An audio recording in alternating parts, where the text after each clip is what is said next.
Welcome, class. I'd like to introduce you to Lecture 4 of Environmental Science 1401. We're going to be covering two chapters today, chapters 5 and 6 of all editions of the book. And this is going to look at basically some ecological concepts. This is going to be a lot of material today, but of course it covers two chapters. We're going to look at the role of natural selection and evolution and the kinds of organism interactions, which some of you are probably familiar with, like predator-prey and things like photosynthesis and creatures that eat food. And then we're going to look at this whole idea of communities and ecosystems and look at basically where do our ecosystems or environments come from. And some of this was discussed in the first Habitable Planet. We're going to look at this concept called biomes and how, again, how they come to be. And then I'm going to briefly touch on the major biomes of the Earth, which I'd like you to read in a book. And also we're going to look at aquatic ecosystems, which you'll also see a Habitable Planet assigned to that. So when we start looking at this concept of ecology, ecology is the basic science of environmental science. And it's primarily focused on the way organisms interact with each other. Now, some ecologists do look at the abiotic or non-living surroundings too. So depending on what their specialty is, they can study how organisms interact with each other or how the environment or abiotic factors interact with the organisms themselves. And when we discuss environment, and it's funny because in environmental science, I think this is the first time we're really defining it in detail. So the environment means anything literally that affects an organism during its lifetime. And that includes any factor out there, that we could measure, including time and even things going on in outer space that affect the Earth. So we can divide the environment into two things.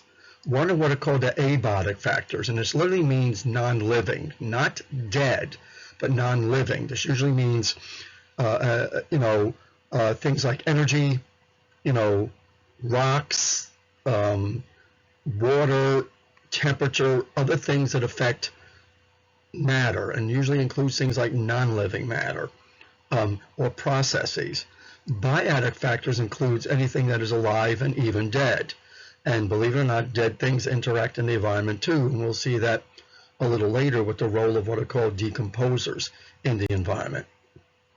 So when we look at trying to break down our understanding of nature, this whole idea of an ecosystem, ecosystems are very complex, and they build up into these large groups of or categories of environment called biomes, which we'll cover a little later. So when environmental scientists, and particularly ecologists, study ecosystems, we break it down into the basic elements. Okay, I mean molecular elements, but components. So we have the biotic components, okay, which includes organisms and their interactions with each other. And this is shown in the chart just of, for example, a very sick-looking robin, and that robin may use a tree for shelter, okay, or it may eat caterpillars or some type of insect that uses the tree as food. And when the robin dies, its body becomes food for things like mushrooms, which are decomposers, and the decomposers also make access to dying trees and even remains of a worm that are not eating or eaten, or the poop of the robin after it ate a worm.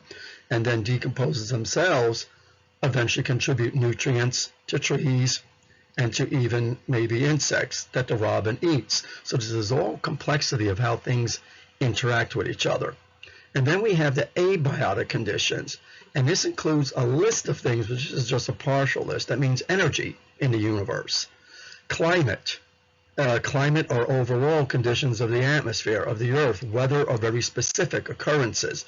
Climate tends to deal more with averages, weather with a specific event, sort of like, a hurricane, a sunny day, whatever. Then we have the minerals, which means materials made of elements that come from the ionic or metallic compounds that make up a bulk of the Earth. And then there's water, atmosphere, or air. We talked about pH a little earlier, which is a condition of the molecular chemistry of water. We have salinity, which we'll deal with a little later, that has to do with the amount of salt present in a body of water. And then, of course, there's temperature, and temperature can be related to weather. It can be related to other factors too. There's the soil component of the abiotic factors, of course, sunlight, and then, of course, various atoms and molecules that make up a lot of these abiotic materials. Now, when we start looking at the environment in general, we're going to see that creatures have sometimes very general, sometimes very specific environmental requirements. And these are called limiting factors. That means once a creature encounters a limiting factor, that could affect its survival, it can die, or it affects its reproduction potential, which, is responsible for, of course, carrying out the next generation and could significantly impact the population of that creature, and in some cases even causing its overgrowth or elimination from the environment. So when we talk about limiting factors, just like the definition shows here, it's any factor, any variable that means abiotic or biotic, okay, that if there's a shortage of it, or a scarcity of it, it could reduce the health or the reproductive success of that population. And for example, scarcity of water in plants or scarcity of nutrients to plants can affect their growth and value and health and even their reproductive success. Climate in general can affect the availability of specific food to an animal or affect its own survival too in that environment. So when we start looking at limiting factors, it just means resources that keep an organism alive. And when and all organisms have what's called a particular range of tolerance. That means what type of environment can I survive in? What's the lowermost range, the uppermost range of, let's say, the amount of water I take in, the spread of temperature range I can live in, the humidity I can live in. These are all significant, and this is very important. We start looking at the effects of climate change and what are called biome changes, because biomes also have their own range of tolerance in which an environment itself, an ecosystem itself, could survive in, and so do humans. Humans have, for example, a temperature range of our basic survival without protection, without shelter, of probably about 5 degrees Fahrenheit to about 120 Fahrenheit, in which after that point many of us will be uncomfortable to the point of dying, and the last thing on your mind might be reproduction. We go beyond that range of tolerance and we affect, of course, a larger part of the population.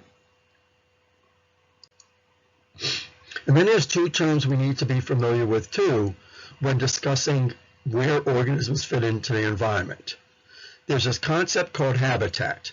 And think of habitat as just the environment itself, where a creature lives. What does that environment provide it as far as abiotic and biotic factors? And here's a pretty little scene. This looks very much like what's called the Delaware Water Gap in the New Jersey-Pennsylvania border, where I used to do environmental studies as an undergraduate. And it's a very wet, beautiful foresty area, considering it's surrounded by urban areas. There's a fair amount of rainfall, a fair amount of streams, a fair amount of moisture, and you get all these beautiful ferns and mosses growing. It almost looks like a tropical forest, except it's cool. But if the rainfall increases too much, it could significantly affect the growth of mosses due to flooding. Mosses don't deal with flooding. It could also kill off a lot of trees, and too little rain could lower the humidity area and also kill off mosses and ferns. So this habitat has its own range of tolerance. But each organism has its own unique habitat that it lives in. And its habitat range could be broad or it could be narrow. So some creatures can live in a variety of habitats, where some are stuck in one type of narrow habitat. And then there's the term called the niche. Not Nietzsche, that's an existential philosopher, but niche. Niche means the role or the occupation, profession. What does that organism do in its niche? Now, this is very important because in our society today, sometimes we remove an organism from a niche, and you'll see a video about this a little later called organismic unintentional migration or transport, in which an organism is transported by storms, particularly, to another region, and it ends up in another habitat where potentially it can survive. And if it does survives, I mean, it takes on a different niche. Okay, so niche is very important because each creature has its own unique role.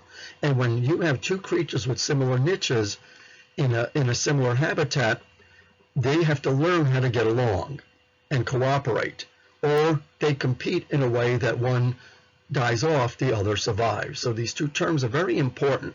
Creatures can share habitats. That's okay. But it's very difficult, what you see, for a creature to share the same niche. And this even happened in human history, when our own ancestors, Cro-Magnon, eventually becoming Homo sapien, ran into Neanderthals and other types of people. We ended up with very similar niches and competed with each other to the point where one group remained. So some examples of niches and what an organism plays. Beavers, there's little Bucky there, okay, build their habitat. They find an area that they find comfortable for themselves as far as vegetation and the types of trees they need and flowing water, so they can build a dam in which they make their own temporary pond, because they literally live underwater inside these little dams. It's like a little condo with an underwater entrance. It's incredible protection because beavers are nice and fat and juicy, and they taste good to a lot of wildlife. So what they do is build the habitat they need, and that's actually part of their niche. They're pond builders. We've had some on campus that keep damming off our gully and causing minor flooding, and we have to remove them. Sometimes we did it wrong by dynamiting the dam, not realizing that the beavers are living in there, and we sent them on an intergalactic trip or smashed them into a building at excessive speed. So now what we do is we locate them to a nature trail, which when they do build ponds, it has no impact on the direct campus environment. Now when we look at dandelions have a very broad range of places where they could live, but they like disturbed areas. And what their niche basically is, they populate disturbed areas and literally help with soil formation and help to establish an area so that later on the soil is broken down and literally full of nutrients for trees to use. They're very temporary creatures. Beavers tend to be a little more permanent. Okay, dandelions have a range of temperature that is, funny enough, the higher limits are Houston's. You don't see as many as I saw growing up in a kid in New York and in Canada. Okay, in Canada we see a lot of them. They're cold weather plants, and they're actually invasives introduced from England. Now, when we start looking at individual creatures and how do they fit into their environment, we measure creatures. How do you identify a creature? I just said, here's a beaver, here's a dandelion. But that's what we call a general or colloquial term. In science, we have to be very specific on how we classify things. And humans tend, that's our general nature anyway, is how to classify. But our classification schemes can sometimes be very weak. I mean, we run into this even with what we think are simple things like gender. We have trouble sometimes identifying gender into two categories, and same is true when we look at things like human race. And this is also true when we look at animals. We're going to see that we can classify animals in many ways. And one way is classifying them into what we call species.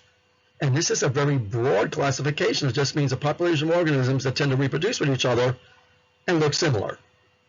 Now this is kind of crazy, because guys, when I was in Toronto, we run into the problems of moose mating with cows. Now they didn't have successful offspring, but they were sure attracted to each other to the point where they were okay with it. And you know, we find this in humans too, that humans could associate with other creatures and do some, you know, similar activities. We find that oak trees, what we used to think were species, interbreed with other ones that are completely unrelated and look different. And the same is true for zebras and horses. They could mate and have successful offspring that are now inhabiting Africa, where horses were introduced as wild horses accidentally into the zebra populations. So we look at this thing called a species. It's our best way of identifying an individual type of creature. Now, what we find with species is species can be globally distributed, or they can be locally distributed, and they can live in what's called a center called a population. So right here, here's a population of different tigers. Okay, and we have a population here, okay, of tigers too. So these hash marks identify one species of tiger versus another.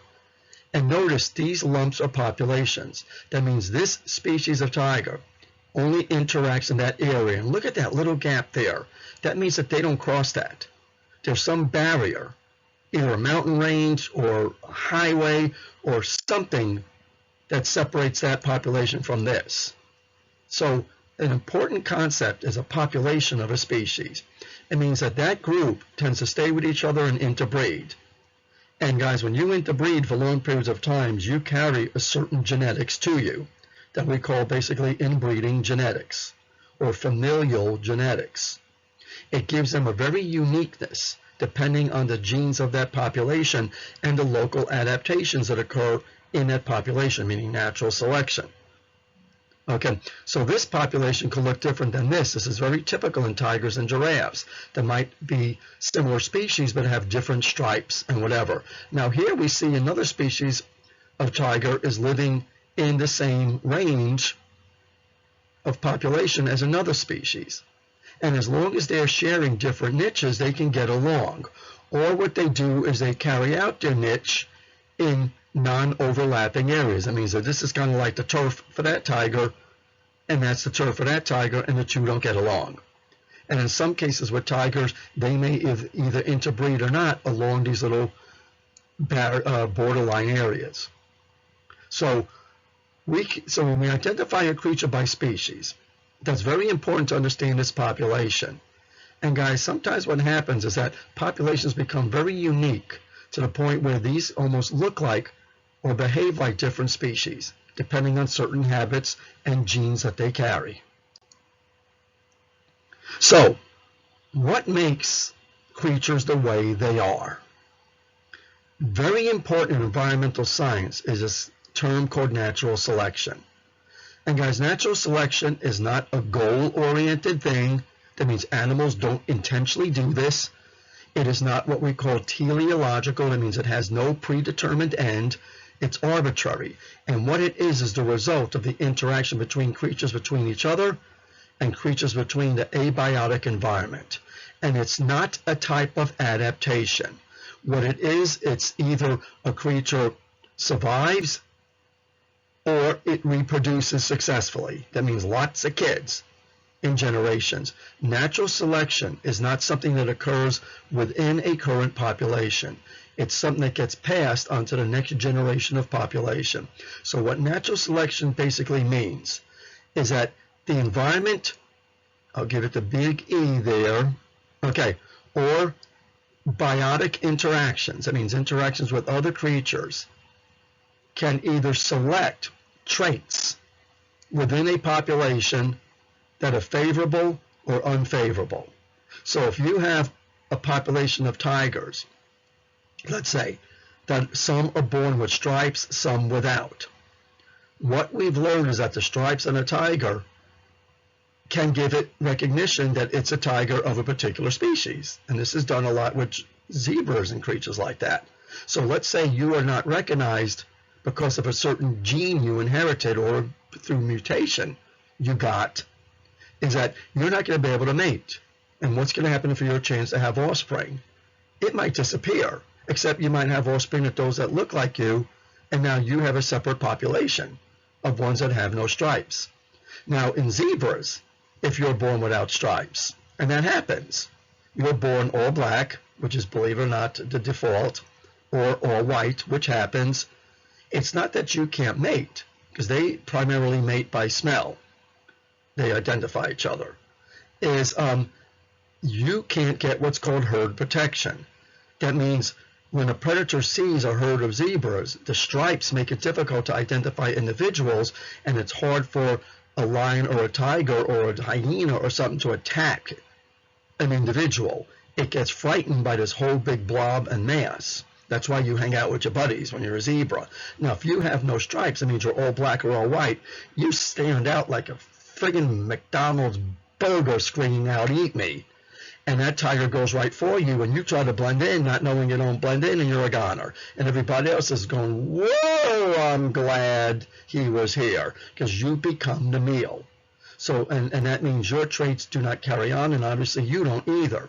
So what happens with species is when species live in different populations, they can actually, through natural selection, acquire separate traits depending on where they live.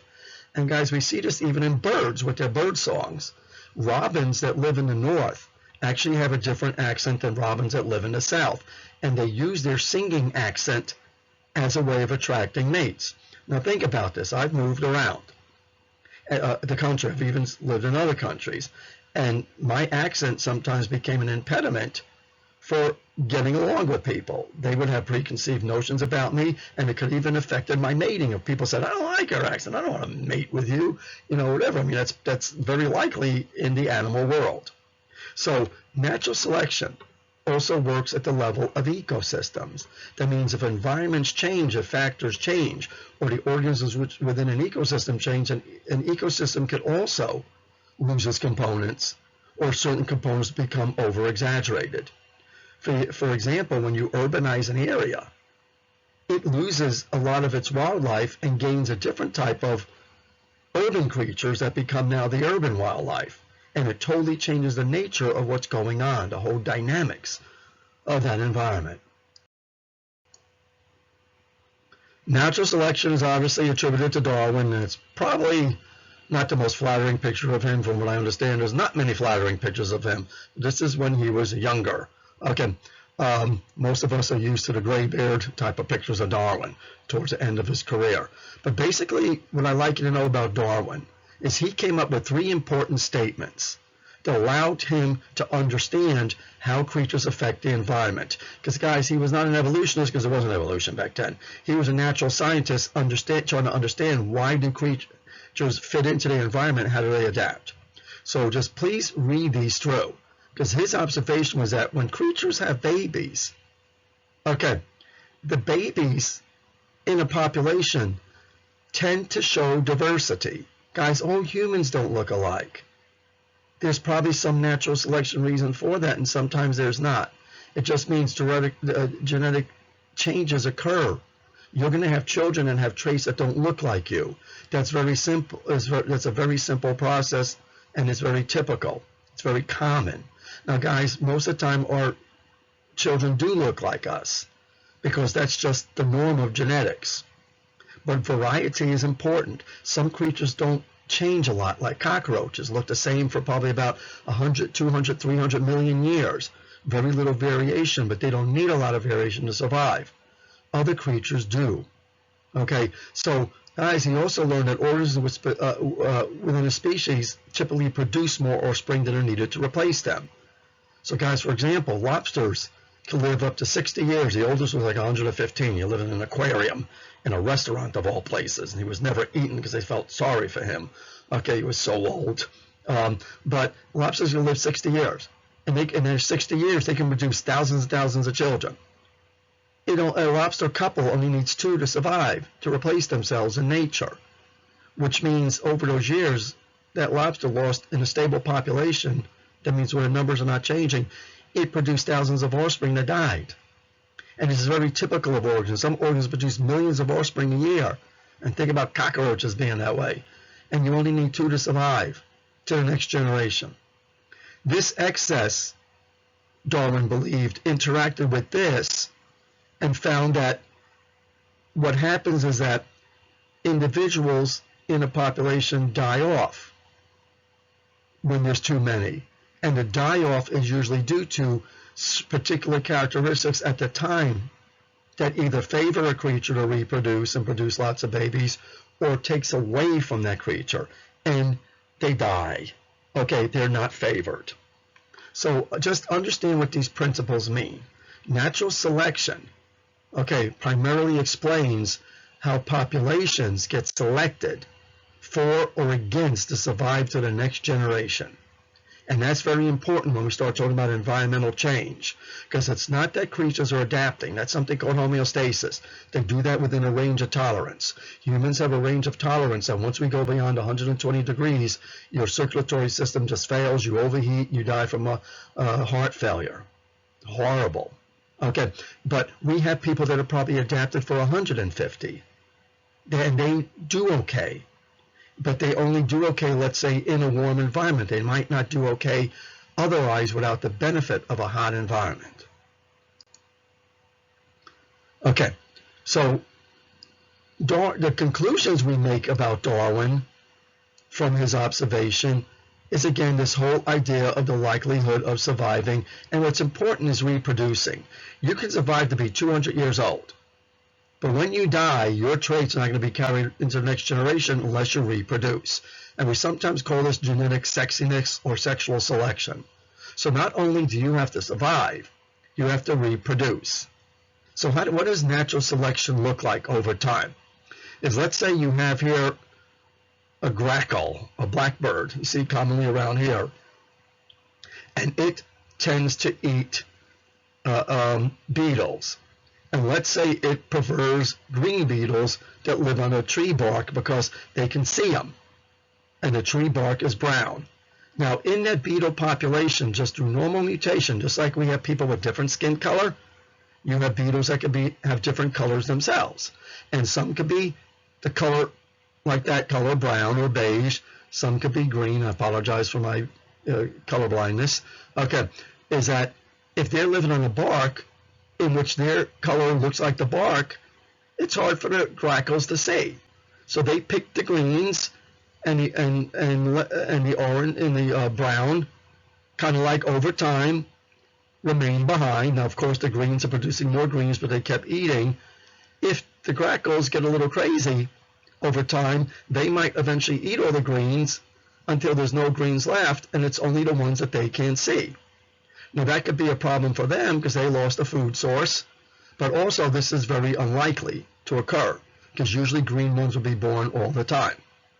Okay, so this can happen in the population, and this is very typical. And what's funny is once something like this does occur, the grackles might find something else to eat or leave the browns alone, and there's no selection, and guess who comes back? Because in many cases, guys, this mutation here, which protects them on the bark, might shorten their lifespan or have another feature to that. Guys, we have learned that humans have an environmental genetics just like other animals. And if you have the genetics for type 2 diabetes, we found out that genetics, just like in other animals, protects you from starvation. Isn't that incredible? You will actually survive starvation better than other creatures, and so will your children. I should say better than other humans. But the problem is, in a lifespan that we live today, into our 80s and soon into our hundreds regularly, diabetes can make you sick to the point of affecting your reproductive potential. This is kind of frightening when we look at it. So there's no such thing as a good or a bad trait, or as a stronger or a weaker trait. It all depends on the environment. So what are some outcomes of natural selection, or what we call evolutionary patterns? Is we have this thing called speciation. That means over time, two separate populations, or what we call subpopulations in an area, depending on environmental conditions or food, can actually genetically vary so much that they actually become a different species. That means they look so different we categorize them separately. And guys, in human history, we have done this. We have identified ourselves based on skin color and facial appearance as different species. And our human ancestors, like Neanderthals, were close enough to mate with us, and we were an overlapping species, but because of appearance and other factors, we ignored them as being human and annihilated them very likely, and even maybe ate them. We don't know. In some cases, we bred with them, but that's all part of the overlap of speciation. Now, other creatures, their genetics in the world of natural selection can kill them off totally. And this is particularly true with anthropogenic or human change, is we can wipe out a creature, okay, totally, In some cases, we can wipe out all the populations. And we start talking about environmental policy. Environmental scientists really don't like losing populations to extinction. We really don't like what we call mass extinction. That means that whole group is gone. And many politicians, when they look at extinction, they are going to be only concerned about mass extinction. They don't care about population extinction because they don't understand, too, that populations can actually be unique and have some somewhat speciation present in them. Another outcome of evolutionary patterns, particularly when you have creatures being naturally selected by other creatures, is the whole idea of called coevolution.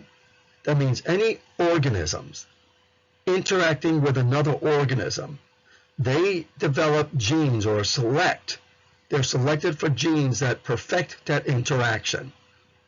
That means in 1 year as an undergraduate, I had the chance of studying this orchid called Brassavola nodosa, a really kind of ugly little white orchid that lived in very limited regions of Central America.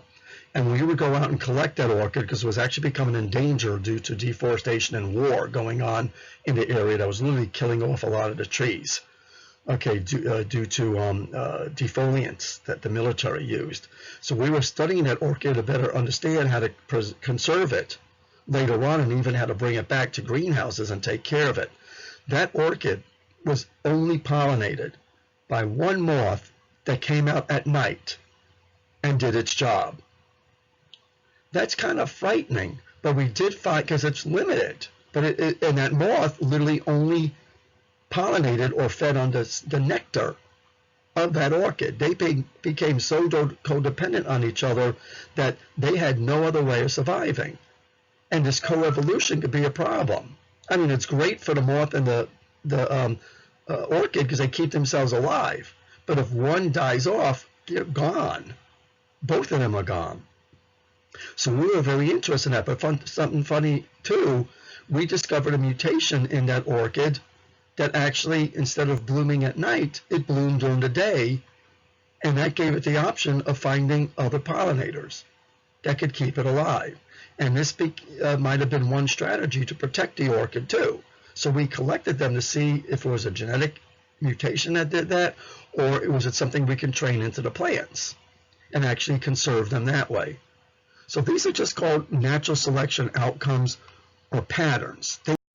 Things that we see occur in an environment. So here's an example of a speciation. These are all beetles that have a very common ancestor. That means they had the same literal ancestors and all looked alike, and it's hard to tell who looked like what and what the ancestors look like. So this is speciation. So at one time, this came from a common ancestor of creatures living in different and sometimes remote populations. And they all, because of the environment and interactions with other organisms, their genetics was selected to make them look different ways and even have different feeding habits. Like some of these are nasty predators. Other beetles are leaf grazers. And then there's extinction. Ask any dinosaur that. Oops, you can't. And ask any ancient mammal. Oops, you can't. Because they are totally gone. And that means something about their habitat, their interactions, their range of tolerance has been surpassed, and they all disappeared. All populations. Sometimes we do find out that things are not extinct when we find small populations existed in areas where we never thought we'd see the creature. And this has happened to a Southeast Asian rhinoceros. Recently one was discovered in Vietnam, and we thought they were all extinct. And it was found in one little remote forest, only a few of them. So of course they're the focus of a lot of conservation efforts. So again, here's coevolution. I discussed particularly interactions between birds or pollinators, moths, butterflies, bees, and flowers. The bill of the hummingbird is very adapted to this particular plant, where the food that the hummingbird likes, the sugar, is all the way down there, and they can stick their beak down there. So again, these relationships occur over thousands of years of time, where each creature, its genes are selected for them to coexist. Now there's other kinds of organismic interactions. So we can look at the interaction, okay, of different species of creatures, okay, or similar creatures within a population. Okay, so we have this thing called conspecific interactions. Conspecific means, it's also called intraspecific. And that means how do creatures, that means like a male or female in that population interact with each other. Or how do related ones, like different types of deer, okay, that are closely related, interact with each other. Okay, and then we have what's called interspecific. So this is, I don't know what species that is, but these are two different species of deer. That looks like a red deer. So if you put them together, how do they interact? Do they compete with each other? Do they coexist? These obviously have to coexist because they're the same species. So conspecific just means how do creatures in a species interact? Because this is very important too, because they're all in the same niche and they're sharing the same resources and they have to be able to mate and get along. Then we have another interspecific interaction called predator-prey. This is not just getting along and maybe competing for resources. This is I am your food, and I am the one that eats you. So this is a totally different interaction, but all of these have natural selection factors to them. That means all of these interactions promote genetic diversity or stability over time within a population. So the most common probably interaction we're going to talk about in this class is what we call the inter, that means between, not within, the interspecific interaction of predation, where a predator benefits from food, and the predator could be anything that eats any type of food.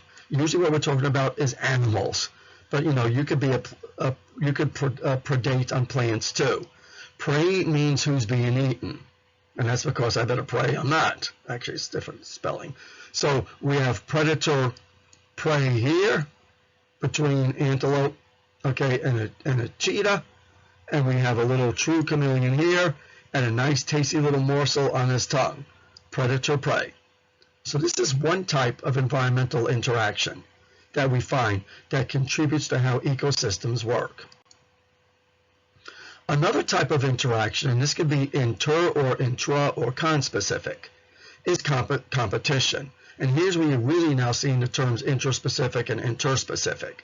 So guys, within a population, that means two species living together, you obviously have to compete for with the members of the same species. And that means you either have to cooperate or you have to make sure you grab the food before someone else does and keep your family alive. Usually what we see is some organisms, they're selfish to the family. This is called self-altruism. I'm not going to test on that term.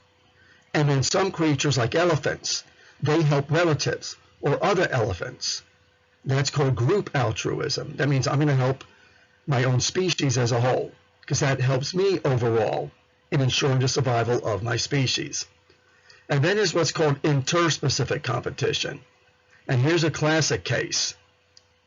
Dead zebra, lion, and vultures, and believe me, there's other birds that come down, secretary birds. There's hyenas that come out, and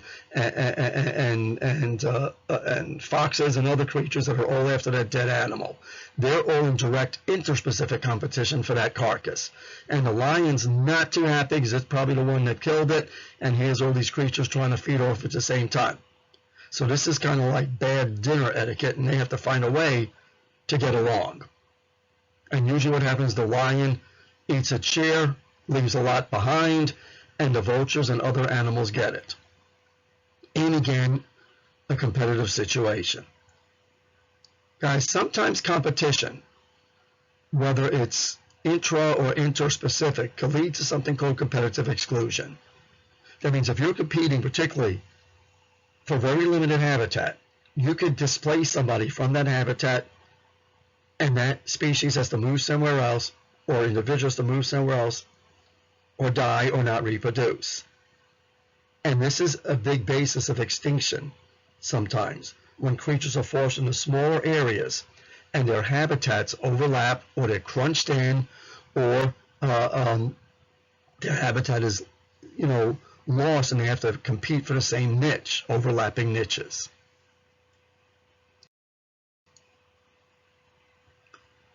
So sometimes what happens with competition is when creatures are competing for the same habitat, what happens is they learn to share as long as their niches are different.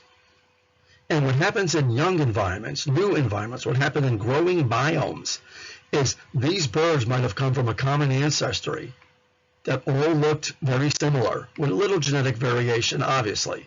That means some could look like this and have a little more orange like that one, and they could have had a little more blue in their wings like that one, if I'm getting the colors right.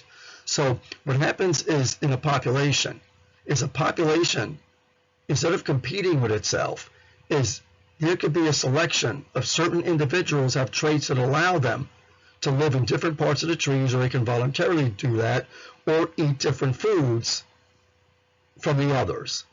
So this is an example of 5 what are called warblers that all came from a common ancestor, and after tens of thousands of years of coexisting, it broke up into 5 different subpopulations or species that each live in different parts of the tree or eat different foods, so they're not in direct competition with each other. And that's neat. And this is typically of what an ecosystem is made of. So now let us look at this concept of what we call symbiosis or symbiotic relationships. Symbiosis, it's really a general term, and sometimes it's mistaught to represent this thing. But symbiosis just means a long-lasting relationship where creatures are living together. And that means literally interacting with each other, not like avoiding each other like predator-prey. So this means they live together continuously in some type of relationship. And symbiosis comes in 3 forms. Parasitism, which is shown right here, which is beautiful little tapeworm, which lives up your butt, maybe not yours directly, but I know I've carried a few in my time. And you find this also in sushi fish and stuff like that. I hate to tell you that. And there's other types of worms that live in us too, what we call parasitically. There's commensalism, which we're going to see a little later what that is, because that term comes from literally to feed together. Okay, and then there's mutualism, which is we're going to see a mutually beneficial way that organisms can live together. So when we look at these symbiotic relationships, parasitism is just like it's defined here. A creature lives off of you, sometimes on the surface or inside, like what's called an endoparasite or ectoparasite.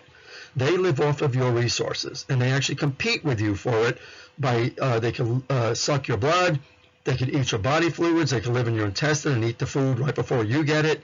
And again, we can go back to particularly tapeworms and other types of worms. I found when I was doing working as a research assistant after my bachelor's as a animal pathologist for the Neurozoological Society, I worked with researchers identifying the effects of pollution, water pollution, on fish parasites. And this was kind of interesting because we discovered that as water pollution went up, the number of parasites, particularly worms and fish, went down.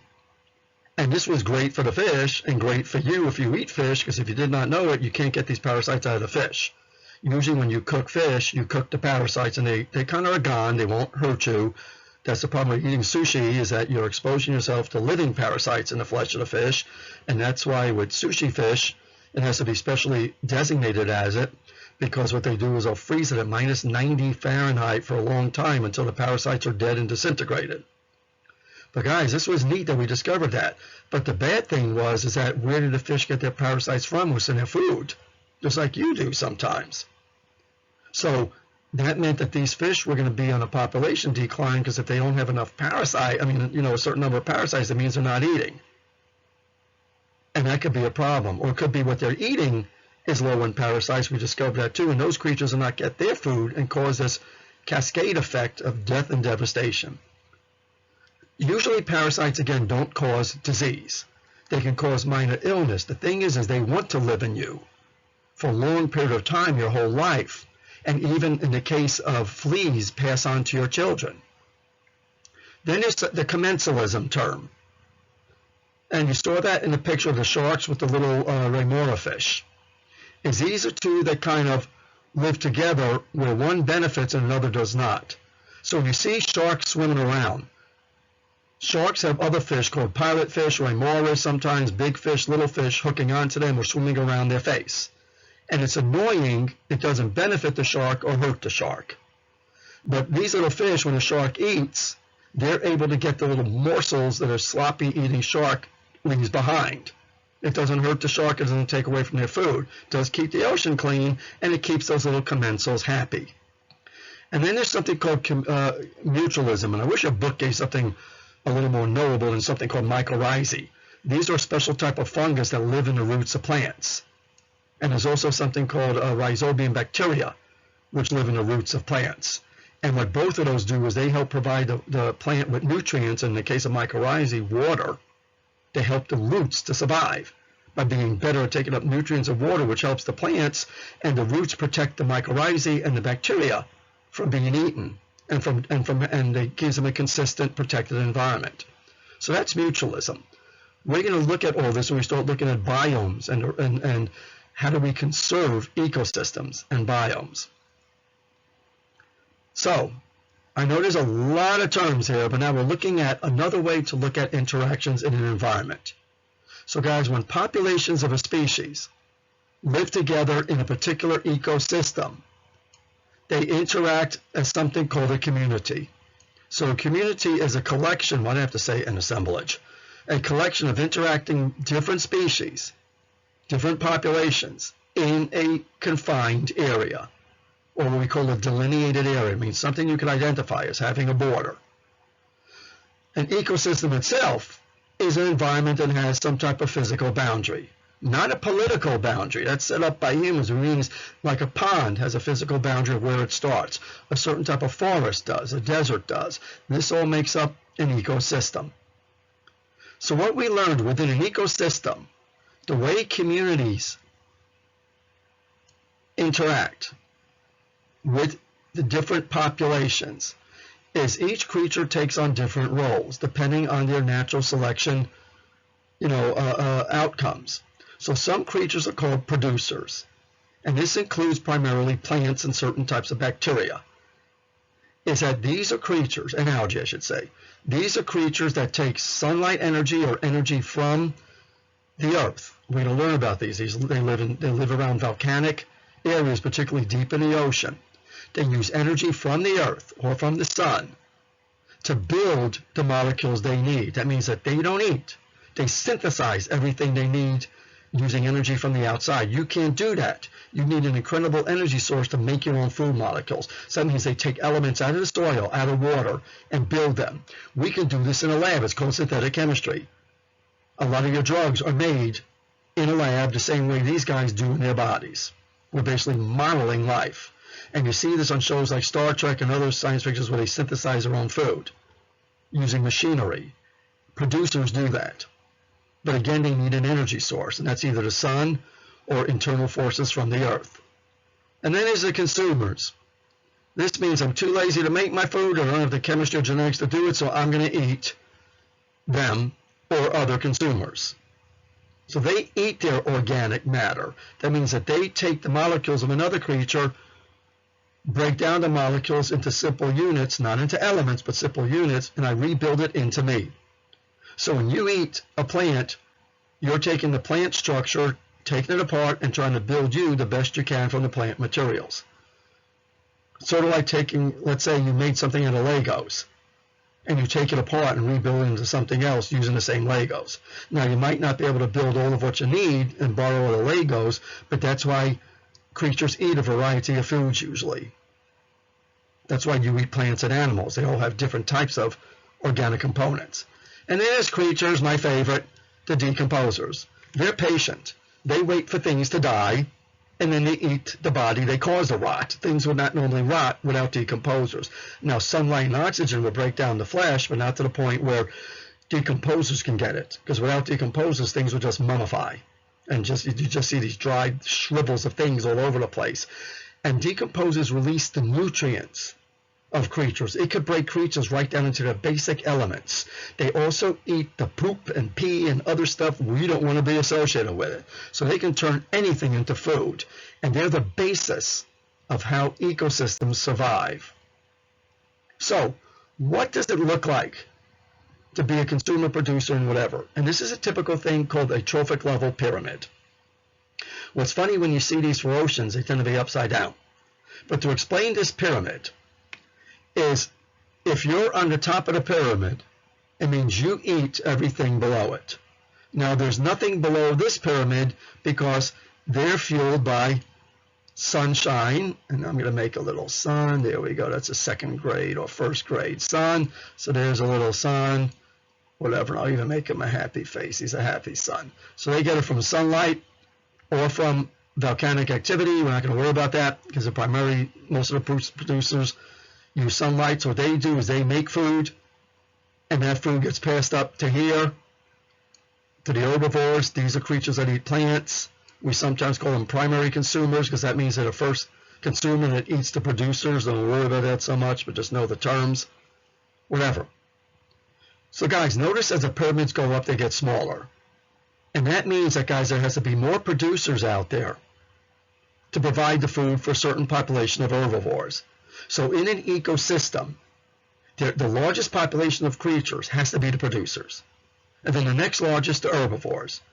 And then the next largest, what we call carnivores. That means creatures that eat other animals, because herbivores obviously tend to be animals. Now, not necessarily true, but we're going to leave that alone. They're called secondary consumers because they don't eat the producer directly. They eat someone that eats a producer. So that means the producer's nutrients go from here to here. Isn't that nice? And if you're what's called a top carnivore, a tertiary consumer, that means that you eat flesh of creatures that eat flesh, and then they eat plants.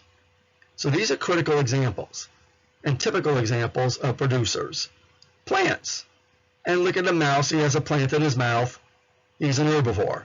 Then they do eat insects. I mean, that's true too. So they're kind of what we call sometimes omnivores. That means they eat both, but primarily they're herbivores. They eat grains. Well, look at a snake. He got little Mickey in his mouth. Okay, he's a secondary consumer or first carnivore. And then him himself, he actually gets hunted by hawks. That's not a hawk carrying a rope. That's carrying him, who ate him, and who ate that. So eventually the hawk did get the grass, but it was indirect. He actually got the nutrient from the grass.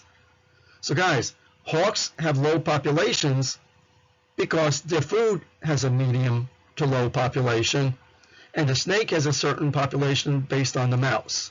The mouse's population is based on the grass. So when you start talking about affecting biomes as humans, we can wreak havoc by killing off or lowering the amount of producers, because that in turn shortens this period to the point where there are no hawks left, or that there are so few hawks they don't have the option of mating and building up a population. This we see happening all throughout every continent. Creatures are slowly getting such low populations they're dying off, and the only ones that are existing are in zoos. Now here's a nice part. Who feeds off of the rest of this pyramid is the decomposers. That means when they die or poop, their stuff goes here, and the decomposers provide now basic nutrients, not food, but elements, for the producers to build into the molecules of life. This is a beautiful picture of what goes on in nature. But understand that scientists use these. We can add numbers. That means the mass of an animal, number of animals or plants in these pyramids to keep track of the health of an environment. Now, besides food flowing through an environment, so does energy. And we're going to learn, guys, when you eat not just for food, for raw materials, you also eat food for this thing called the K, or a calorie. Okay, and don't worry about that. I haven't got my touchpad yet. It's coming. Okay, calorie.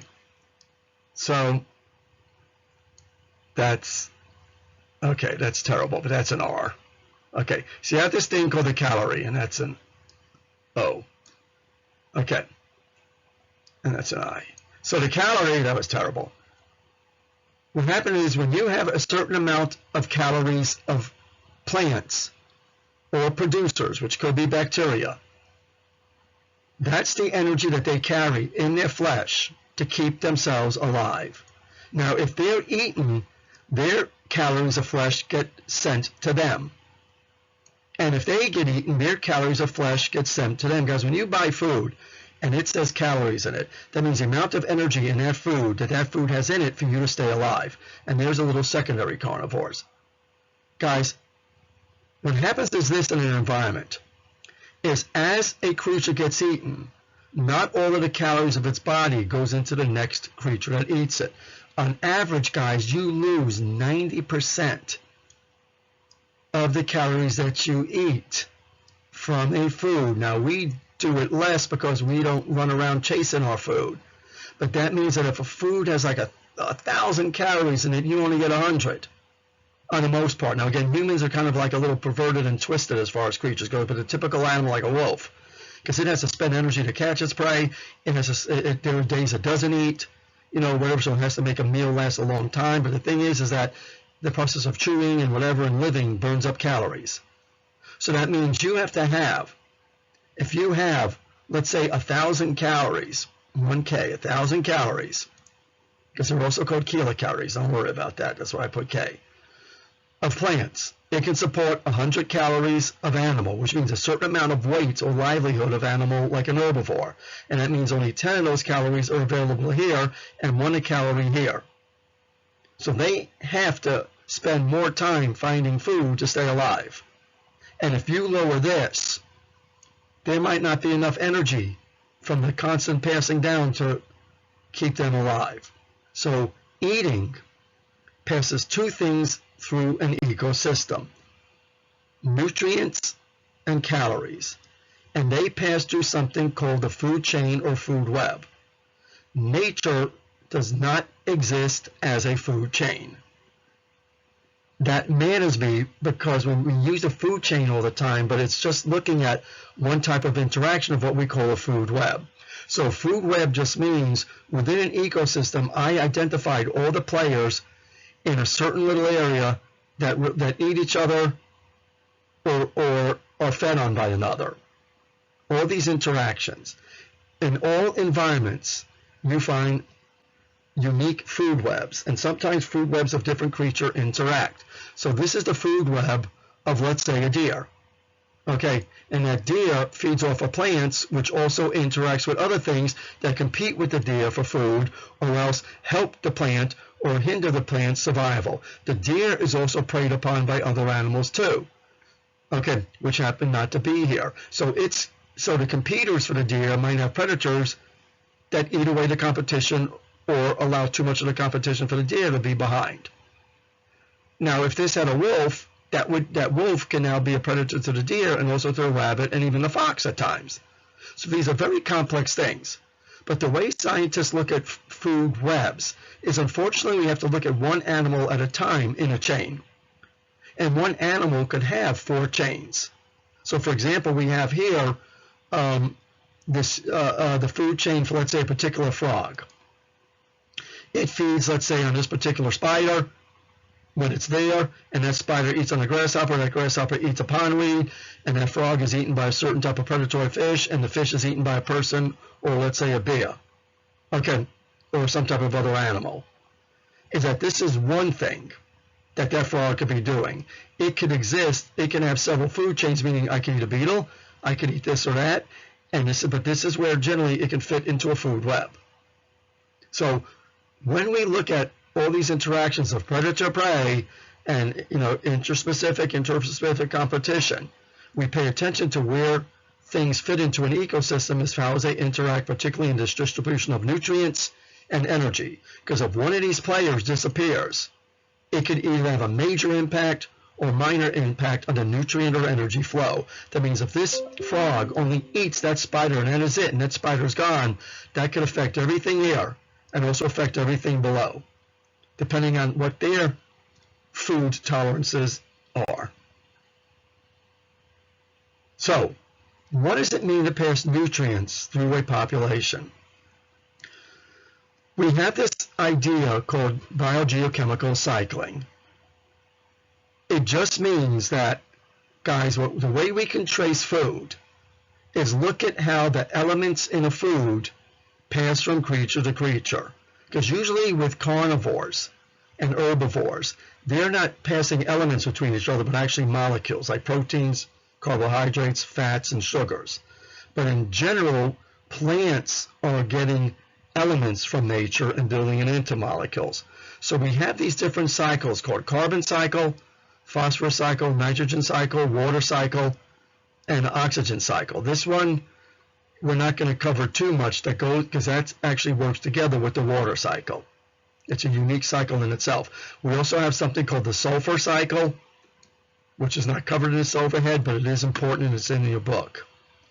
Okay, so what happens when a predator eats a prey or an herbivore eats a plant, it is making use of the carbon, phosphorus, nitrogen, sulfur, water, and even oxygen in that creature. The carbon cycle, what's important about it is that the carbon is an element that builds your raw material and provides you with energy. This is a fundamental molecule that makes an organism a living organism. So without carbon, there wouldn't be life on Earth. Well, at least it would be in a different form we don't even recognize, because we know that that's possible now to have life without carbon. But we live in what's called a carbon-based life. So that means we need a certain amount of carbon in this world, most of which, believe it or not, is buried in petrol and coal reserves and deep in the earth. But we have a certain amount of carbon, and the way we measure carbon is something called biomass. We can actually weigh the animal, say how much carbon is that animal that gives its flesh, and how much of the mass of that flesh is available to, let's say, that cougar, and how much of the flesh of a plant is needed for that deer. So when we talk about carbon cycle, you hear a term called biomass, in which we literally weigh and calculate the amount of carbon that is taken in by that animal and is also given off through waste products and through its body being eaten or dying. Carbon gets cycled, from the atmosphere through CO2 and is taken in by plants to literally build sugars and other nutrients. But understand, guys, the carbon cycle is directly associated with carbon dioxide in the atmosphere, which also comes from pollutants and burning things. So all of us produce CO2. All living things do. But so do other processes that compete for that amount of space that carbon dioxide takes in the universe. So that's the carbon cycle. When we start getting into global climate change and the use of fossil fuels are part of the carbon cycle. And they contribute to it sometimes in very good ways, sometimes in very bad ways. Nitrogen cycle. This is critical. This is a cycle that is traced through the through the molecule called a protein. So when we talk about nitrogen cycle, this is where organisms eat protein to stay alive. To stay alive. Okay, so, and that was spelled wrong. But anyway, so we have bacteria that live in the soil, which is why soil is important, that recycle protein through nitrogen in the atmosphere, put it into the soil as elements, and plants take it up, and then when plants are eaten, their nitrogen or proteins go to herbivores, which eventually end up in carnivores, and carnivores poop, pee, and die, and their nitrogen gets cycled. Some of it stays in the soil, some of it goes to the atmosphere and is brought back. Don't worry about memorizing the cycle, but do know that this is where soil is very involved in two very important bacteria called nitrifying and denitrifying soil. And believe me, farmers know about this. They pay attention to this. So the nitrogen cycle is involved in proteins. And guys, nitrogen cycle determines the nutritious capacity of food, how much protein is present in a food. And if you have food that is low in nitrogen cycle components, and I want you to look this up as a homework assignment, look up a disease called NOMA. It's found in animals, but it's more prevalent in humans, and it's more obvious in humans. It's called NOMA disease. NOMA is due to people living in an area where their food is not subjected to a healthy nitrogen cycle, and their food ends up low in protein, and this means people also have access only to plants and very little animals, which are high in nitrogen. Look at what happens to them, and I want you to think about trying to explain it. And if you have questions about it, ask me. But this is what happens when people living in poverty don't have access to a very healthy nitrogen cycle. And mostly in the United States and Europe and in urban areas, we don't have to worry about this. Phosphorus cycle. Sometimes I call this the poop cycle. We'll learn a little more about this. This involves rock and involves an element called phosphorus. Phosphorus in your body is involved in energy transfer and the functioning of your DNA. So without phosphorus, we can't produce the energy we need to live and reproduce or have the materials we need to survive and carry out our daily processes. So whatever. So phosphorus cycle very much moves from soil to plants to organisms, and not to the air, but to actually soil, and cycles back again. It's very important, just as important as the nitrogen cycle, say, but it's very important in determining how much life could exist on Earth. So carbon, nitrogen, and phosphorus, without these three being able to cycle, we can have major problems. And one major problem is how humans handle our own dead bodies and sewage. We don't allow our bodies to become part of the nitrogen and phosphorus cycle. We don't allow ourselves to decay. We also put our poop into areas of the earth, that means deep in the ocean, dispose of it, or into landfills where it never gets to see another organism. And this means whatever we're taking in as a huge population of people, that nitrogen, phosphorus, and even sulfur is not getting back into the environment. And slowly we are depleting the environment of nitrogen and phosphorus. We're competing for other organisms right now for this, and even countries competing for it. This is a major, major problem. The way we live today is not sustainable. And as a population goes to 2050, we're going to find that we might not even make it there as an intact population, because we're going to be all competing for ways of getting nitrogen and phosphorus into our diets. So, to summarize this, guys, this is a complex set of concepts I gave you. But do appreciate, what this all means, and that through this system, guys, the Earth needs some type of outside energy. Sunlight, or again, volcanic activity of some type, usually deep in the ocean. So the sun gives the Earth this energy. Producers use that energy to collect energy themselves and to pass along energy and raw materials they build into a food for everybody in the ecosystem. Decomposers usually recycle the nutrients so they can be rebuilt again into food in the bodies of organisms. Now, what's really neat about this is as we do this, all of us produce heat. And we lose efficiency of the sun's energy and heat. It's all part of the eating efficiency that controls the population of every creature within an ecosystem. So to finish all of this off, and I know this is long and tedious, we're about halfway through. How are ecosystems and biomes born? And also, how do they heal when injury occurs? Because injury can occur to a biosystem. A tree dies, you build a house, you do something to it, or a whole ecosystem disappears because of a flood or a volcano or some type of natural disaster. So there's a process called succession. And succession is how ecosystems and communities heal or rebuild or grow from nothing. That means from bare rock. When an ecosystem matures, it's called a climax community. And climax communities can live anywhere from hundreds of years to millions of years. They're temporary, but it just means within a human lifespan, this is what we see every day when we walk out and look at these. So read about climax communities. I just gave you the definition of it, on what it means, and this is just another slide for it. But now what's important is looking at succession types. Guys, when you have bare land, land that's been scraped to the point where there's no real soil, just rock or waste or whatever left behind. A feature called primary succession kicks in. That means certain organisms, environmental factors, that means weather, can break down rock into soil and raw materials and provide a place for life to settle. If we ever do terraforming on other planets, it means growing food on other planets, we're going to be taking full advantage of primary succession because we know how to control it.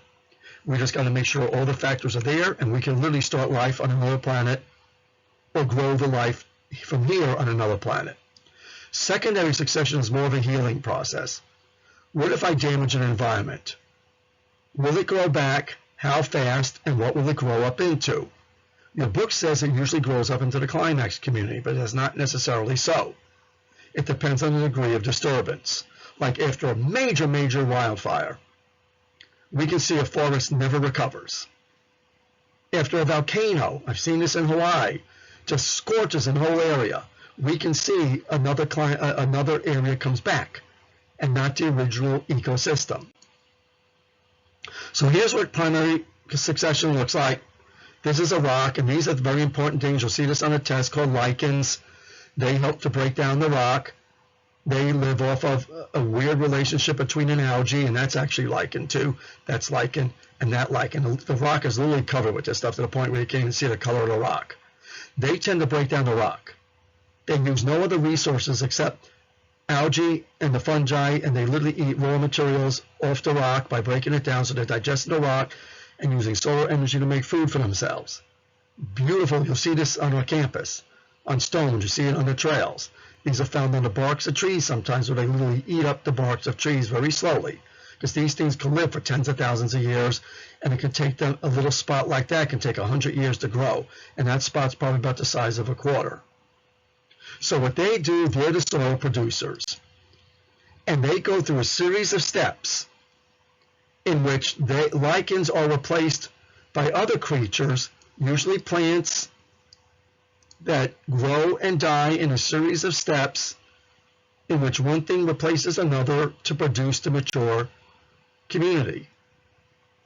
Okay, so look at this diagram, be able to understand it. That we're looking at here is not one forest, but a succession of ages of forests.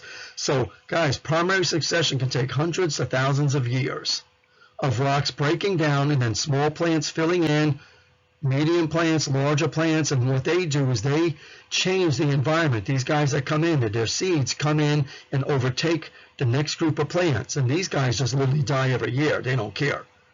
They live in disturbed areas. So this is typical. It's called primary succession. And if we're able to get on campus, we can actually see this going on our own campus, on our nature trail. Primary succession, your book says, also occurs after flooding. I don't necessarily agree that this is primary succession, because there is soil here already, but a new type of soil forms.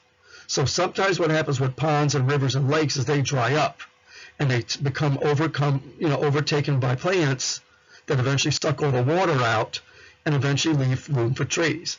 And you could walk into a wooded area not knowing at one time it was a lake or a pond.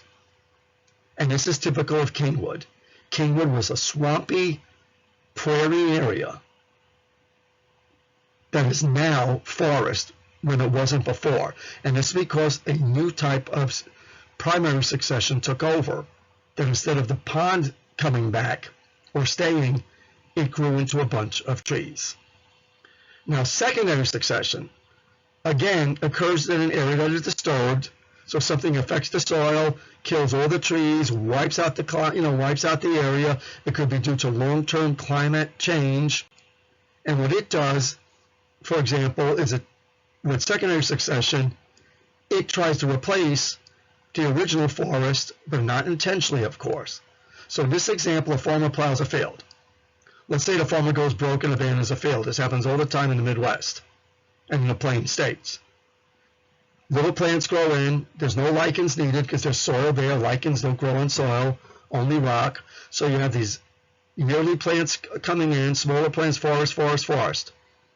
And this is much quicker than primary succession, looking at 50 to 75 years, actually this could be longer, because there's soil there. Soil takes a long time to form. And guys, and for soil and succession to form, you have to have very strict requirements in the environment, because that can determine the amount of years it takes healing to occur. And guys, if you whack out a tree here, secondary succession will occur where that tree left a gap in the forest. You'll see plants, little plants fill in and whatever, all to the point where another tree fills in that hole, either the same tree or another what we call climax tree. So,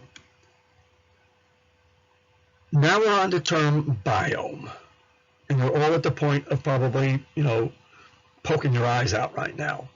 So a biome is a collection of ecosystems that are determined by the major plants that live there.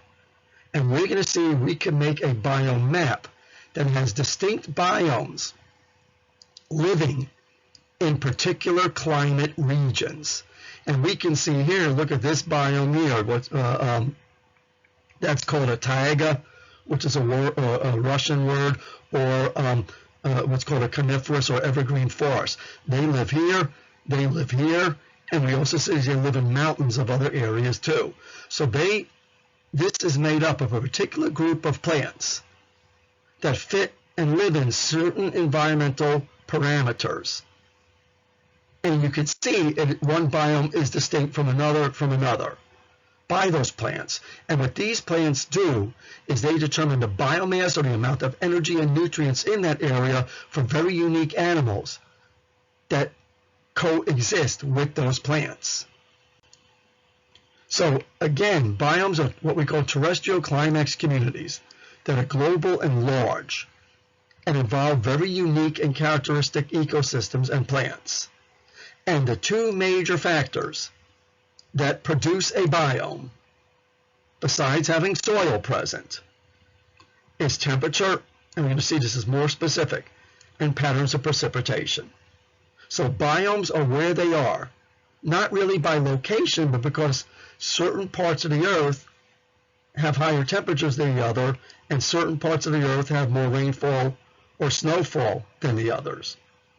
So if climate changes, guys, significantly, we're already starting to see this in Alaska and in agriculture, we're seeing this, is that you could shift biomes around and destroy biomes, and we can lose them, and we can move a biome that used to be tropical up into a temperate area, and we can actually lose some of our colder biomes totally, because there's literally no place for them to live, these trees at least.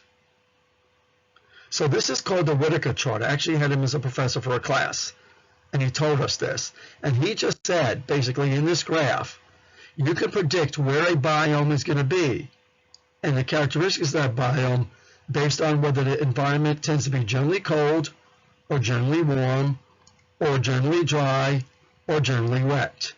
And if an area is actually generally warm and generally dry, we call it a desert. If it's generally cold or generally dry, it's also a desert. Isn't that funny? So we have hot deserts and cold deserts. Most people are not familiar with cold deserts, but the deserts in Arizona can get pretty damn cold, and in Mongolia we have damn cold deserts that barely get above freezing. And then if you never get above freezing, you have what's called a tundra, or I should say you barely do, because some tundras can get pretty damn hot in northern Alaska. And then if you're wet and warm, you have what's called a tropical rainforest, which is very typical of equatorial Africa, Asia, and South Central America. So a biome is a categorization of how we break down the world into separate little growing entities. Now something else, guys, that's important, and I'm going to just go to this slide, is altitude, the height that you are located in the earth also affects a biome.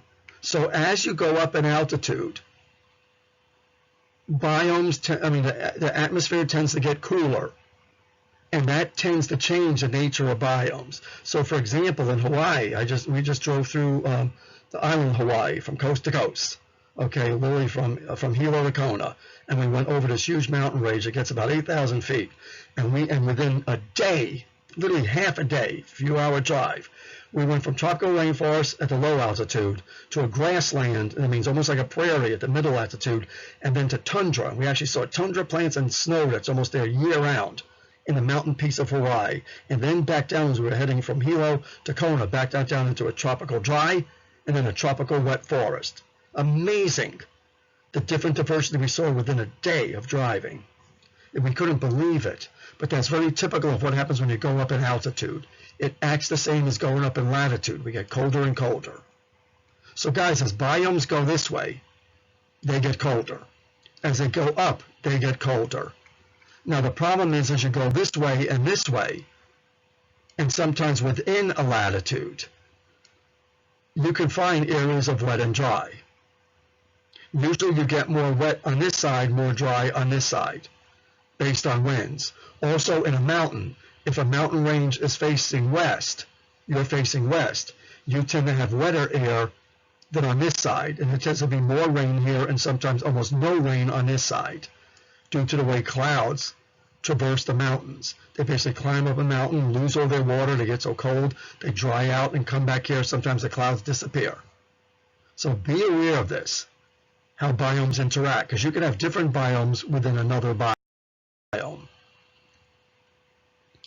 Now guys, humans have had an influence on biomes too, and we have taken away many of the aspects of the natural biomes and produced these things called anthropogenic biomes.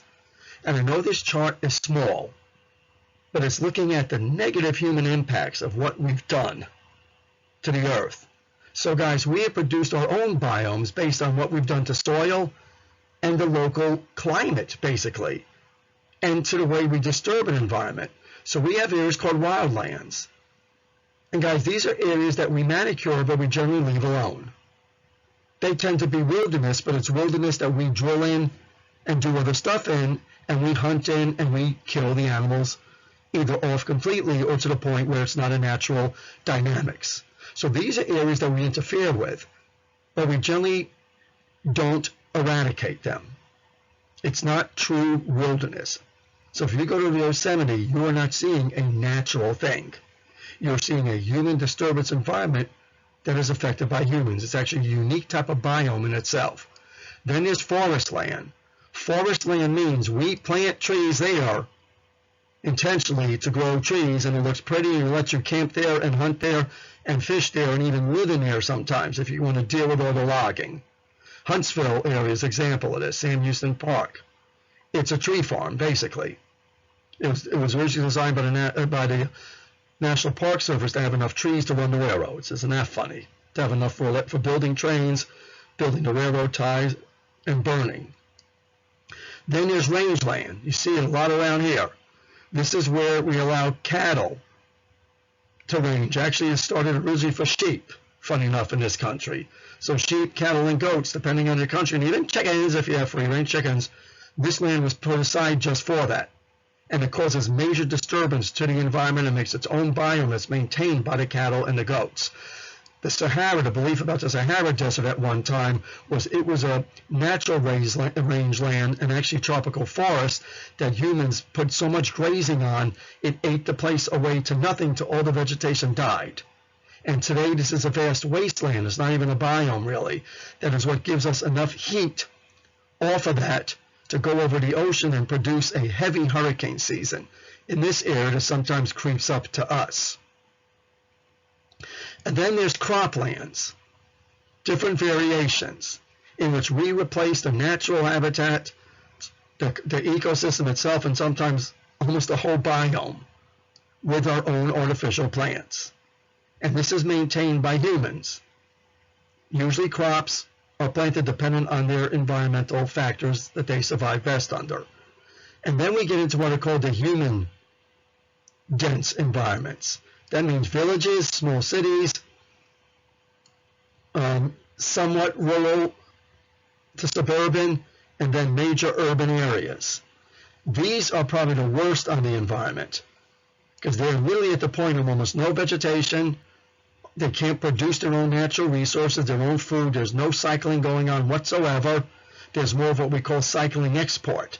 That means whatever waste we produce goes somewhere else and never makes it back into the environment. This can actually change the climate. It's been known to. Cities change the local climate to the point where the original biome on the outskirts, that means in these areas, the villages and even wild biomes nearby, cannot survive. And you see this in the Houston area, you see it in many other countries. So just be aware of the anthropogenic biomes. This is not really mentioned in your book, but it is important. Now, the last of the biomes, and I want you to be familiar at least with the terrestrial biomes, the different types. So please know that for the test. Read it in your book. They're also what are called aquatic ecosystems or biomes. There's a big debate on whether it's a biome or not, because biomes are defined by trees technically. But that's only because the people that study them actually in Germany were interested more in trees and lumbering. Now we believe that these ecosystems we call aquatic, that means water, are equivalent to biomes in themselves. And we're going to see that they're mostly classified based on the amount of salt. That means the salt, for the most part, is dissolved in that water. So we can see that they're what are called freshwater ecosystems.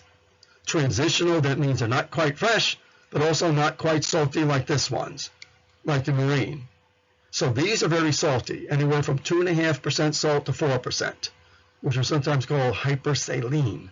These tend to vary in their salt content back and forth. This is usually where rivers, freshwater bodies, meet the ocean. And these are some of the most beautiful, diverse, rich places.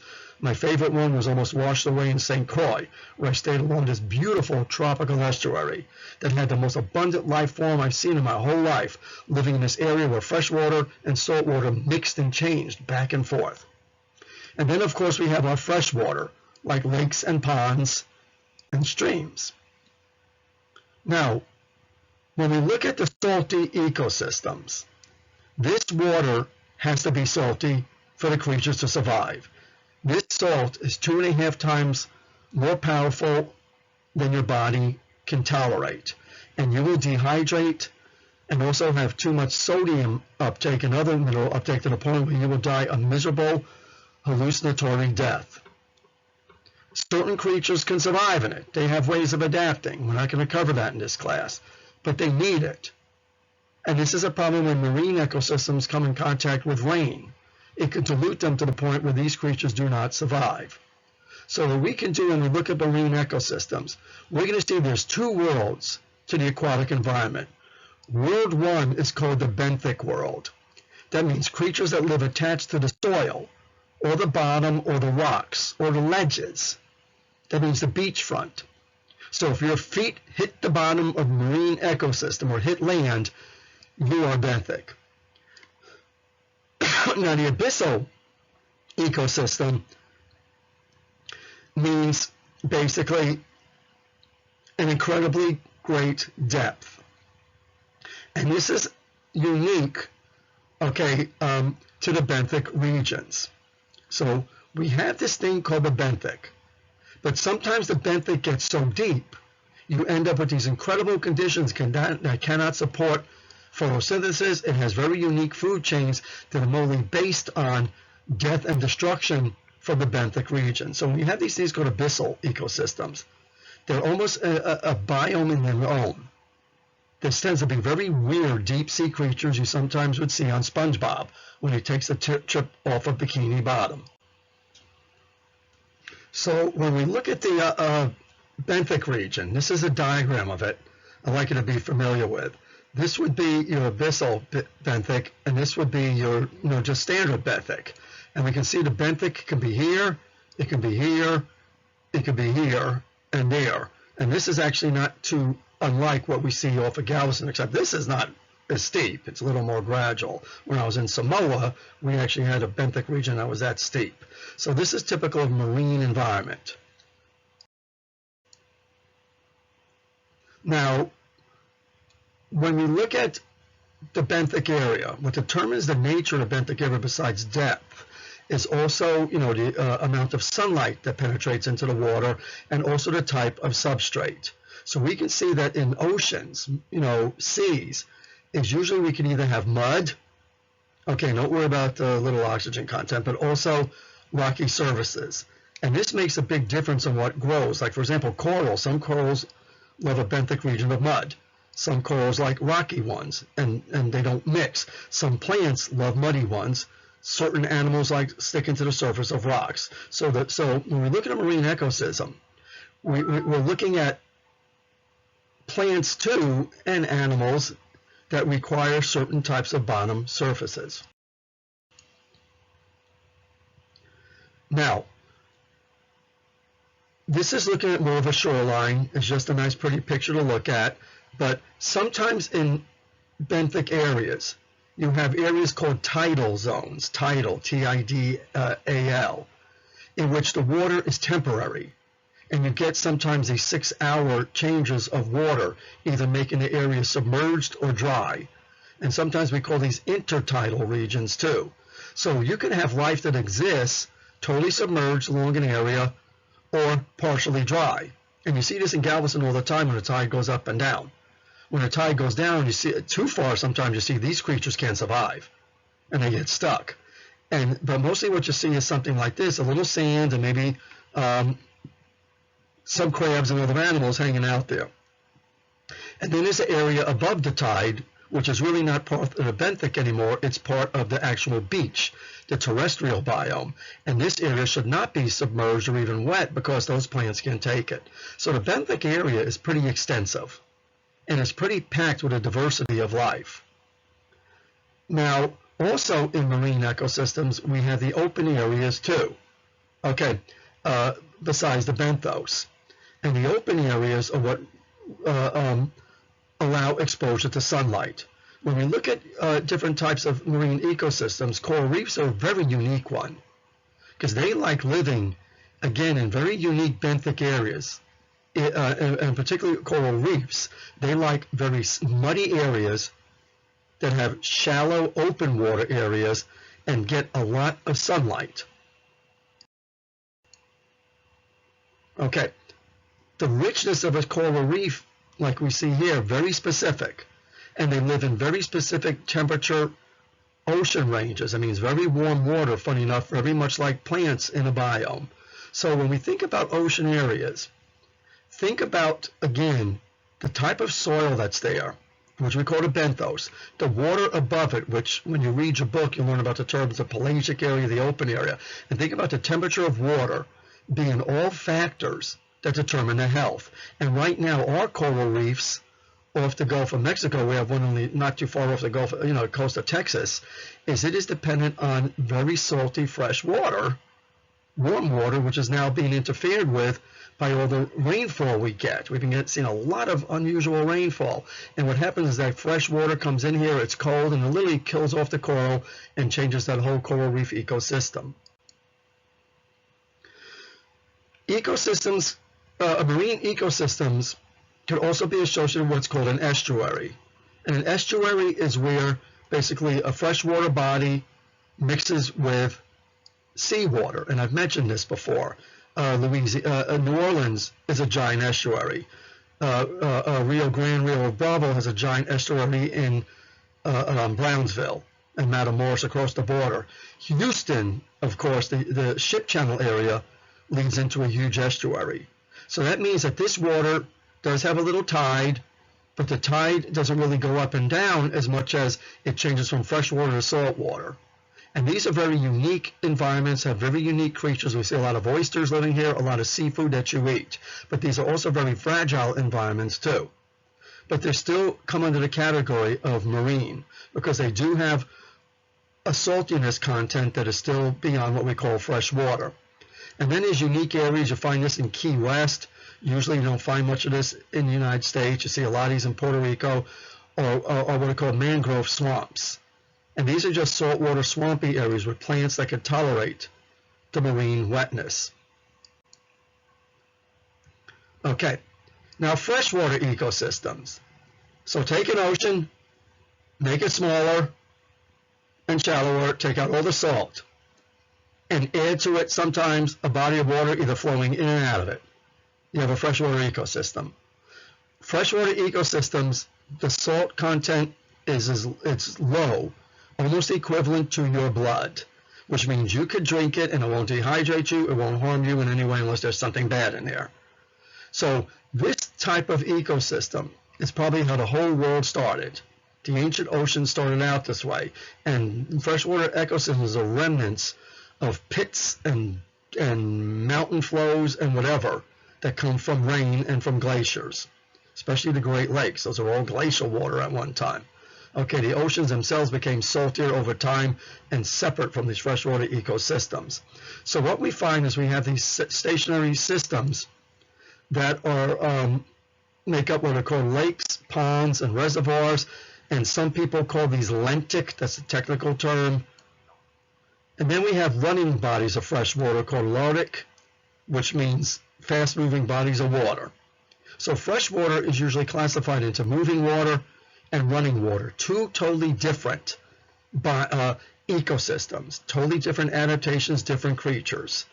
And stationary supplies can come from rainfall, they can come from lakes, but usually what they do is they lead to larger bodies of water that are usually lakes or marine ecosystems. Okay, so guys, understand that just like an ocean, standing bodies of waters, that means lentic systems like lakes and ponds, they also have structure to them. Okay, very much like an ocean. But instead of having, benthic, they use different names for how we discuss the layers of them. So this is showing a pond, and the pond does use the term benthic, but it's usually the deeper bottom, which in an ocean would be the abyssal benthic. It has an area called the littoral zone, which is in an ocean the shallow benthic. We call it littoral, it just means because it borderlines another very unique forested ecosystem usually. It's totally different than what you find in oceans and marine areas. The open area is called limnetic zone. Limnos means lake. In ocean it's called pelagic. Okay, and then we have this area here, you can see the shallow area where sunlight penetrates called the euphotic zone. That means good sunlight. So basically it's the same thing. You have a shallow area and a slope. We just use different terminology because unfortunately people that study lakes, they're called limnologists, were different than people that study the ocean called oceanologists. And limnologists were usually people in inland areas that had their own science, their own terminology, versus ocean people tend to use terminology based on more Russian and Greek terms. I think that's kind of cool. But just know the structure. Know the names. Now, when we look at rivers and streams, we usually call these riparian areas. Riparis just means a stream. Isn't that nice to know? These include a moving body of water called the stream bed or the stream. Whether it's a river or stream, it's still the stream bed or riverbed. We have these areas of soil which are rich in plants. They're also so wet that they only allow certain types of plants to live. And then you have the drier areas of soil where trees live. These trees like the drier soil, and that's why they're actually what we call oaks. A lot of oaks live up there, and a lot of maples and willows would live down here, particularly in our region. This is called the bedrock. It's just the soil, the rocks underneath that produce the soil up here. We'll learn that later. And then we have what's called the floodplain, which is not listed on here. The floodplain. That means this area, when the river is high, tends to fill in that area temporarily. Now, it's not supposed to remain full because it will kill all of this stuff, sometimes within a few days. The Harvey flooding devastated a lot of these floodplain area trees and killed them off because the floods lasted so long.